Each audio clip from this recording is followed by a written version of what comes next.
नमस्कार दोस्तों, स्वागत है आप सबका भद्रा आईएएस एकेडमी में। आज का डेट है 16 अक्टूबर 2024 एंड आसाम ट्रिब्यून के इस करंट अफेयर एनालिसिस का डिस्कशन में मैं शुभदीप आप सभी का स्वागत करता हूं। चलिए स्टार्ट कर लेते हैं हम लोग। सबसे पहला ये आर्टिकल, ये एडिटोरियल पेज का ही आर्टिकल है जहां पे क्लाइमेट चेंज को फोकस किया गया है। बोला जा रहा है दैट ऐसे बहुत सारे हेल्थ चैलेंजेस हमको आसाम में फेस करने को देखने को मिल रहे हैं just because of the fact that दुनिया भर में क्लाइमेट चेंज कर रहा है और ग्लोबल वार्मिंग जो है वो बढ़ता हुआ दिख रहा है। इनफैक्ट कुछ डेटाज इस आर्टिकल में जस्टिफाई करते हुए बोला गया है दैट 2023 जो था ना, वो अभी तक के दुनिया के हिस्ट्री का सबसे गर्म साल रहा है। और अगर अभी के प्रेजेंट ट्रेंड का अगर टेम्परेचर देख लीजिएगा, लेट 1800 से अगर इसको कंपेयर कीजिएगा, तब से रफली 1.36 डिग्री सेंटीग्रेड टेम्परेचर ऑलरेडी बढ़ चुका है, जिसका इम्पैक्ट हमको अलग अलग सेक्टर में देखने को मिल रहा है। जैसे अगर आइस कैप्स देख लीजिएगा, ये मेल्ट हो रही है। जंगलों में वाइल्ड फायर्स हम लोग को देखने को मिल रहा है। फ्लड्स देखने को मिल रहा है। कहीं ना कहीं वेदर पैटर्न जो है ये इरेटिक हमको देखने को मिल रहा है। इनफैक्ट मिलियंस ऑफ लाइव्स ऐसे हैं जो क्या देश में इम्पैक्ट हो रहे हैं नेगेटिवली। तो सवाल होता है दैट क्लाइमेट चेंज जो है आसाम में क्या क्या इम्पैक्ट देखने को मिल रहा है। देखो, एक तो मैंने पहले ही बताया दैट हाँ, अनप्रेसिडेंटेड मैनर में हम लोग को गर्मी देखने को बढ़ते हुए देखने को मिल रहा है। इनफैक्ट 2023 का ये एग्जांपल देते हुए बोला गया, गुवाहाटी और सिलचर अगर देख लीजिएगा तो रफली 5 से लेकर 6 डिग्री सेंटीग्रेड हाइयर टेम्परेचर हम लोग को ऑटम सीजन्स के समय देखने को मिला है। यही नहीं, अगर डिफरेंट पार्ट ऑफ असम में देख लीजिएगा, रेनफॉल पैटर्न भी नेगेटिवली इम्पैक्ट होते हुए देखने को मिला है। जैसे ड्रॉट कंडीशंस बहुत ज़्यादा हम लोग को आते हुए देखने को मिल रहा है, क्योंकि रेनफॉल जितना हो रहा था उससे कम रेनफॉल हो रहा है। इसके कारण हम लोग को ड्रॉट सिचुएशंस हम लोग को डिफरेंट पार्ट्स ऑफ असम में देखने को मिल रहा है। तो सवाल होता है इसके मेन रीजंस क्या है। सबसे जो इम्पोर्टेंट रीजंस है वो बताया गया ह्यूमन एक्टिविटी। जैसे अगर देख लीजिएगा, हम लोग अभी कौन सा देश है, डेवलपिंग कंट्री, राइट। तो compared to under developed countries, right, हमारी जो रिलायंस है ना ओवर द फॉसिल फ्यूल्स, वो हम लोग को बढ़ता हुआ देखने को मिल रहा है, राइट, है ना। तो वही बोला गया दैट हमारा जो है ओवर रिलायंस है ऑन द फॉसिल फ्यूल, जैसे कोयला, ऑयल, नेचुरल गैस, इनके ऊपर हमारी रिलायंस बहुत ज़्यादा है, राइट। इनफैक्ट अगर देख लीजिएगा, यही जो ग्रीन, अब इससे क्या होता है, कार्बन रिलीज होता है। कार्बन क्या है, बहुत बड़ा ग्रीन हाउस गैस है, राइट। और वही हमारे अर्थ के अराउंड हीट को ट्रैप कर रहा है। यही नहीं, अगर इन्वायरमेंटल इम्पैक्ट देख लीजिएगा, अभी मॉडर्न अगर अलग अलग डिवाइसेस, जैसे हम लोग स्मार्टफोन यूज़ करते हैं, इलेक्ट्रॉनिकल डिवाइसेस यूज़ करते हैं, इसमें क्या हो रहा है, अल्टीमेटली इनडायरेक्टली इनसे भी इन्वायरमेंट डिग्रेड ही हो रहा है, राइट। जैसे से फॉर एग्जांपल मैं कंप्यूटर का जो माउस यूज़ कर रहा हूँ, अगर वो माउस ख़राब हो गया, क्या वो कोई सेकंड हैंड बिकेगा? नहीं ना, उसको मुझे फेंक देना पड़ेगा। वो क्या बन जाएगा, ई वेस्ट बन जाएगा। और ई वेस्ट से क्या रिलीज होता है, टॉक्सिक केमिकल्स, वो भी तो पोल्यूशन, इन्वायरमेंट को पोल्यूट कर रहा है, राइट। यही नहीं, अब देखिए, जैसे कि मैंने बोला दैट हम लोग एक डेवलपिंग कंट्री है, तो डेवलपिंग से जो डेवलप्ड कंट्री जो हम लोग बनने वाला है ना, तो उसके लिए काफ़ी ज़्यादा एनर्जी कंजप्शंस हम लोग यूज़ कर रहे हैं, राइट। क्योंकि अगर ऑफकोर्स डेवलप्ड कंट्री बनाओगे तो you need to have extract more energy, right. So वही बोला गया। अब तो वही मैन्युफैक्चरिंग यूनिट सेटअप किए जा रहा है, जिसके कारण एनर्जी की रिक्वायरमेंट्स भी हमें बढ़ता हुआ ही देखने को मिल रहा है। यही नहीं, अगर रेयर अर्थ मेटल का एक्सट्रैक्शन के बारे में बात करें तो यस, क्लियरली बोला गया है दैट अब देखो, अगर कोई भी रेयर अर्थ मेटल ही नहीं, कोई भी मिनरल अगर आप एक्सट्रैक्ट करोगे तो उसके लिए क्या करना पड़ेगा, हमको डिफॉरेस्टेशन करना पड़ेगा। डिफॉरेस्टेशन करने का नेगेटिव इंपैक्ट क्या होता है, जब कार्बन सिक्वेस्ट्रेशन जो होता है उसका लेवल जो है वो बहुत घट जाता है, राइट। यही नहीं, सॉइल डिस्ट्रक्शंस भी हम लोग को देखने को मिल रहा है, क्योंकि इनडायरेक्टली सॉइल का भी तो डिग्रेडेशन हो रहा है इससे, राइट। सो यही सब बोला जा रहा है दैट अगर टेम्परेचर राइज हुआ किस लिए हो रहा है और उसका इन्वायरमेंट इम्पैक्ट क्या हो रहा है। जैसे एयर कंडीशनिंग की अगर बात करें, एसीज जो लगे हुए रहते हैं, देखो इसका इम्पैक्ट जो है ना बहुत साइक्लिक इम्पैक्ट है। जैसे टेम्परेचर जो बढ़ रहा है तो आप क्या एसी ज़्यादा से ज़्यादा खरीद रहे हो, बट एसी जो ज़्यादा से ज़्यादा खरीद रहे हो तो उसको चलाओगे भी तो शक्ल के दिखाने के लिए तो नहीं रखोगे ना। तो अगर ज़्यादा चलाओगे तो वो कंज्यूम करेगा सिग्निफिकेंट एनर्जी, राइट। अगर ज़्यादा से ज़्यादा एनर्जी कंज्यूम करे तो इसके कारण क्या होगा दैट अगर आप ज़्यादा से ज़्यादा एसी चलाओगे, एक तो एनर्जी खपत हो रहा है, प्लस साथ ही साथ हाइड्रोफ्लोरोकार्बन भी एटमॉस्फेयर में रिलीज हो रहा है, और हाइड्रोफ्लोरोकार्बन भी एक ग्रीन हाउस गैस है, और ये ग्रीन हाउस गैस अगर फर्दर अगर रिलीज होता है तो फर्दर हमारे एटमॉस्फेयर का टेम्परेचर बढ़ा रहा है, जिसके कारण टेम्परेचर राइज हो रहा है. तो can you see the cyclic behaviour which is being observed है, राइट. सो ये सब इम्पैक्ट है. तो इसीलिए बोला गया है इस आर्टिकल में दैट हमें एक एक्शन लेने की ज़रूरत है, राइट. और एक्शन हर एक स्टेक होल्डर को लेना पड़ेगा, जिसके कारण ये क्लाइमेट चेंज हो रहा है, राइट. और स्टेक होल्डर्स में हम भी आते हैं, गवर्नमेंट भी आता है, डिफरेंट फैक्ट्रीज एंड इंडस्ट्रीज भी आते हैं, है ना. तो एज एन इंडिविजुअल हमारा क्या काम है, एज एन इंडिविजुअल गवर्नमेंट का क्या काम है, दैट हम लोग को एक क्रूशियल एक्शंस लेना पड़ेगा, राइट.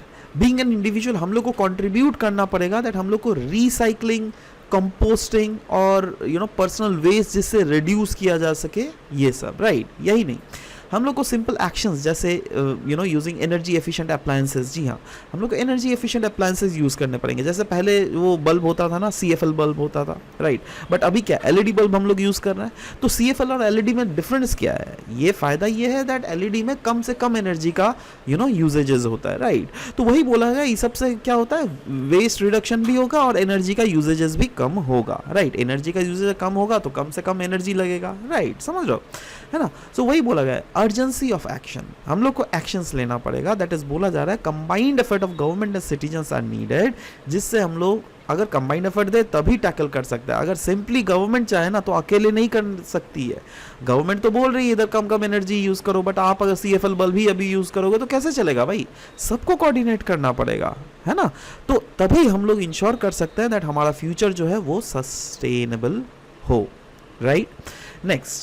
नेक्स्ट गाइज ये न्यूज़ है, जैसे कि मैंने बोला था कल के क्लास में भी, जब जो पुराने क्लासेस में जो भी चीज़ें छूट जाएंगी उनको भी हम लोग कवर करेंगे. तो वैसे ही जब इंडियन एशियन का पार्टनरशिप का जो हम लोग एनिवर्सरी सेलिब्रेट कर रहे थे तो उसमें एक 10 पॉइंट प्लान रखा गया है. उसी के बारे में हम लोग आज के सेशन में यहाँ पर चर्चा करेंगे. ये कॉम्प्रिहेंसिव 10 पॉइंट प्लान है जो कि हमारे प्राइम मिनिस्टर जी के द्वारा रखा गया था, है ना, जिससे हमारी जो पार्टनरशिप है एशियन नेशंस के साथ वो और भी ज़्यादा स्ट्रांग हो सके. Asian Nations which is a group of 10 countries, जो जिनमें Malaysia, Thailand, Brunei, Cambodia, Indonesia, Myanmar, Philippines, Vietnam, Laos and Singapore आते हैं, राइट. नाउ अब अगर एशिया का फ्यूचर अगर देख लीजिएगा, एशिया के फ्यूचर के लिए बहुत ही ज़्यादा इंपॉर्टेंट है दैट एशियन का रोल एक पाइवोटल होने वाला है, राइट. और एशियन का रोल ही नहीं, ऐसे लाइक माइंडेड डेमोक्रेसीज जैसे इंडिया, है ना, इंडिया का भी रोल पाइवोटल होने वाला है. क्योंकि हम लोग, आपको ये भी पता है दैट 21st सेंचुरी को क्लियरली डिक्लेयर ही किया गया है, it is the century of Asian nations, मतलब Asian century, right. Asian century में एशियन, तो उसमें एशियन एक बहुत ही पाइवोटल रोल प्ले कर रहा है, राइट. तो हर एक कंट्री का development is very very important, और इन कंट्रीज़ का डेवलपमेंट अगर होगा तो ऑफ कोर्स हम लोग भी चाहेंगे, हम लोग भी, India being a developing country, हम लोग भी चाहेंगे हमारा भी डेवलपमेंट हो, राइट. तो इसीलिए बोला गया that economic growth and trade partnership में अगर देख लीजिएगा दैट इंडिया और एशियन का क्या रिलेशन है. देखो, इंडिया और एशियन का ट्रेड अगर देख लोगे वो लास्ट डेकेड में, दैट इज लास्ट 10 सालों में अभी डबल हो चुका है. मोदी जी ने क्लियरली अनाउंस भी किया था दैट हाँ, एक रिव्यू किया जाएगा of existing trade in goods agreement, जिससे अनलॉक किया जा सके ग्रेटर इकोनॉमिक पोटेंशियल दोनों रीजन्स के बीच में. यही नहीं, harnessing economic potential, that is बोला जा रहा है दैट ट्रेड रिव्यू के बाद कहा जा रहा है दैट फ्यूचर में इकोनॉमिक कोऑपरेशन जो है दोनों रीजन्स के बीच में और भी ज़्यादा बढ़ जाएगा, जिससे एवेन्यूज़ हम लोग निकालने की कोशिश करेंगे दैट कैसे दोनों देश आपस में एक दूसरे से बेनिफिट हो सके. दैट इज़ म्यूचुअल बेनिफिट के बारे में हम लोग यहाँ पर देखेंगे, राइट. एक्ट ईस्ट पॉलिसी का हम लोग 10th एनिवर्सरी सेलिब्रेट कर रहे हैं, क्योंकि मोदी जी जब सेलेक्ट होकर आए थे उसके बाद ही एक्ट ईस्ट पॉलिसी आया था, राइट. तो ऑलमोस्ट 10 साल हो गया. तो yes, India is marking 10th anniversary of act east policy, right. In fact Modi has highlighted that the policy has provided new energy, direction and momentum to India's historic relationship with Asian nation. क्योंकि Act East policy के पहले हमारा था Look East policy, but Look East से Act East policy was more aggressive in nature. क्योंकि aggressively हम लोग चाह रहे थे that एशियन नेशन के साथ रिलेशंस को और भी ज़्यादा बढ़ाया जा सके, जिससे क्या उनकी जो चाइना के ऊपर डिपेंडेंसी है वो घट सके, है ना। तो वो तो सफल हुआ ही, बट साथ ही साथ अभी ये भी देखा जा रहा है दैट ऐसे बहुत सारे एशियन नेशंस हैं जैसे फिलीपींस, जैसे वियतनाम, है ना, उनको इंडिया डिफेंस चीज़ें सप्लाई कर रही है, और उनको और चाइना भी उनसे पंगा ले रहा है। तो ये तो देखो कहीं ना कहीं वही हो गया ना, दुश्मन का दुश्मन दोस्त, है ना। सो इनडायरेक्टली एक्सक्यूज मी, अगर देखोगे तो इंडिया का रिलेशंस कहीं ना कहीं डिफरेंट एशियन नेशंस के साथ धीरे धीरे हम लोग बढ़ता ही हुआ देखने को मिल रहा है। तो वही बोला जा रहा है दैट एक्ट ईस्ट पॉलिसी ने प्रूव किया है, इसने एक नया एनर्जी, नया विगर डाल दिया था, जिससे क्या इस मोमेंटम को और भी आगे कैरी फॉरवर्ड किया जा सके, राइट। की प्रोविजंस ऑफ 10 पॉइंट पॉलिसी अगर देख लीजिएगा क्या था, उसमें एशियन और इंडिया के बीच में टूरिज्म को प्रमोट करना है। In fact India will celebrate 2025 as a Asian India year of tourism, जिससे क्या इन्हांस किया जा सके दोनों रीजन्स के बीच में पीपल टू पीपल एक्सचेंज और साथ ही साथ कल्चरल एक्सचेंजेस को भी। यही नहीं, स्कॉलरशिप एक्सपेंशन की भी बात की जा रही है, that is number of scholarship eight Nalanda university उसको डबल कर दिया जाएगा, जिससे ज़्यादा से ज़्यादा एशियन के स्टूडेंट्स को एकोमोडेट किया जा सके नालंदा यूनिवर्सिटी में भी, right.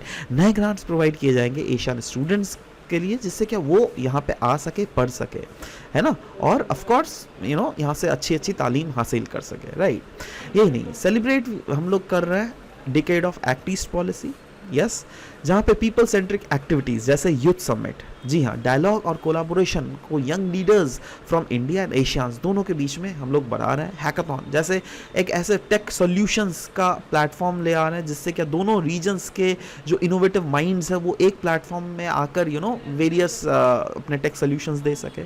Startup so pardon me guys, so basically we were discussing that दोनों देशों के बीच में इंटरेक्शन को हम लोग प्रमोट कर रहे हैं, राइट। कहीं ना कहीं इंटरप्रेन्योरियल टैलेंट को और भी ज़्यादा हम लोग आगे ले जाने की कोशिश कर रहे हैं। म्यूजिक फेस्टिवल के बारे में यहाँ पे बोला जा रहा है दैट कहीं ना कहीं कल्चरल एक्सचेंजेस हो रहा है दोनों रीजन्स के बीच में, जिससे और म्यूजिक एक बहुत ऑफ द मेजर पॉइंट है जिससे हम लोग कनेक्ट कर सके।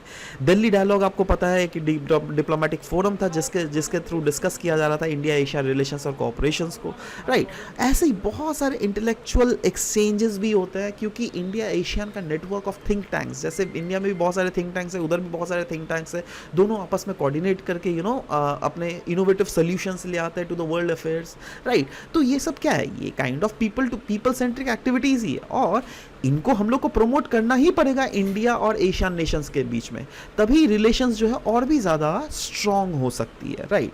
फाइनली कंक्लूजन में ये बोला जा रहा है दैट यस, हम लोग को रीइंफोर्स करना पड़ेगा पार्टनरशिप, राइट। दैट इज़ एक कॉम्प्रिहेंसिव स्ट्रैटेजी बनाना पड़ेगा, जिससे हमारी रिलेशंस जो है एशियन नेशंस के साथ और भी ज़्यादा आगे बढ़ सके, और इसके में हम लोग को ट्रेड को तो इन्हांस करना ही पड़ेगा, education, tourism, cultural initiative, different sectors में हम लोग को फोकस करना पड़ेगा, राइट। नेक्स्ट एक दोस्तों यहाँ पे बात की गई है मेकाजिला के बारे में। ना मेकाजिला क्या है, आपने ये वाला वीडियो तो देखा ही होगा if I am not wrong, जिसमें स्टारशिप का एक रॉकेट काइंड ऑफ कोई चीज को फिर से लैंड करवाया गया। एक्चुअली ये है क्या, इसको कहते हैं बूस्टर। जैसे रॉकेट होता है ना, से for example this is rocket, right. अब इस रॉकेट को आप स्पेस में कैसे छोड़ोगे, उसके नीचे आपको एक बूस्टर लगाना पड़ता है, और ये बूस्टर क्या करता है, इस बूस्टर में फ्यूल रहता है, ये बूस्टर इसको स्पेस में जाके छोड़ के वापस फिर नीचे गिर जाता है। बट ये बूस्टर भी बनाने में करोड़ों का खर्चा आता है भाई, है ना, मजाक नहीं है। पहले क्या होता था, ये बूस्टर सारे बर्बाद हो जाते थे, करोड़ों डूब जाते थे। बट स्पेसएक्स जो कि एक प्राइवेट कंपनी है यूएसए का, और इनका मालिक है इलॉन मस्क, इन्होंने प्रूव कर दिया है दैट नहीं भाई, ऐसा फ्यूचर में तो नहीं होगा, राइट। दैट इज, अगर देख लीजिएगा ये जो है आपका जाके बूस्टर, इसको हम लोग बर्बाद नहीं होने देंगे, इनको हम लोग फिर से रिटेन कर सके, और ये रिटेन जिस स्ट्रक्चर के थ्रू किया जाएगा उसी को बोला जा रहा है मेकाजिला। इनफैक्ट ये किया गया है, जी हाँ, दुनिया में ऐसा पहली बार हो रहा है जब बूस्टर को फिर से हम लोग इसको रीयूज किया जा सकता है फ्यूचर में। व्हाट आई मीन टू से हियर इज दैट, राइट। सो मेकाजिला ये क्या है, एक massive 400 feet tall rocket catching structure है, ये वाला स्ट्रक्चर है ना, ये तो रॉकेट है, बट ये वाला जो स्ट्रक्चर है ना, यही है मेकाजिला, ये वाला structure, right, can you see that, right. So ये क्या होगा दैट हैवी बूस्टर्स जो है, सुपर हैवी बूस्टर्स जो है, इसको लॉन्च करने के बाद फिर जो ये वापस जो अर्थ में गिर जाता है तो उसको फिर से पकड़ लेता है। इससे फ़ायदा क्या होगा दैट हमारा जो फिर से फ्यूचर में अगर कोई दूसरा रॉकेट को रीलॉन्च करना चाहे इससे, तो आराम से उसको किया जा सकता है। तो वही बोला जाए सिग्निफिकेंस ऑफ मैकजिला, इससे रीयूजेबिलिटी तो बढ़ेगी ही रॉकेट्स की, बूस्टर्स की, है ना, बट साथ ही साथ कॉस्ट रिडक्शन भी होगा। सोचो ना, नेक्स्ट जो ये लोग एक कोई भी स्पेसशिप लॉन्च करने वाला है, वो इसी बूस्टर को फिर से यूज कर सकता है ना, आराम से कर सकते हैं, राइट। सस्टेनेबिलिटी भी इन्हांस हो रही है, क्योंकि इससे क्या होता है दैट एक तो आप कंपोनेंट्स को रीयूज कर रहे हो और मिनिमम वेयर एंड टियर भी हो रहा है, राइट। और फ्यूचर स्पेस ट्रैवल जो है वो सस्ता होता हुआ हमको देखने को मिल रहा है, राइट, है ना। तो ये सब चीजें हैं इसके बेनिफिट्स मैकजिला का, right. So this is something that you need to know and this was a very very big news. मैंने दुनिया का सबसे वन ऑफ द मैंने अभी के लास्ट 1-2 हफ्ते का सबसे बड़ा न्यूज अगर मैं बोलूँ ना, तो वो यही वाला न्यूज है ना, मानो या ना मानो, ठीक है। तो in fact there is a very high probability that next year prelims में भी आपको यहाँ से directly question आ जाए, right? So anyways, keep preparing for that. So we'll be meeting in next session, guys. Till then, bye bye, take care, and thank you guys, thank you for listening to the whole video. Thank you very much.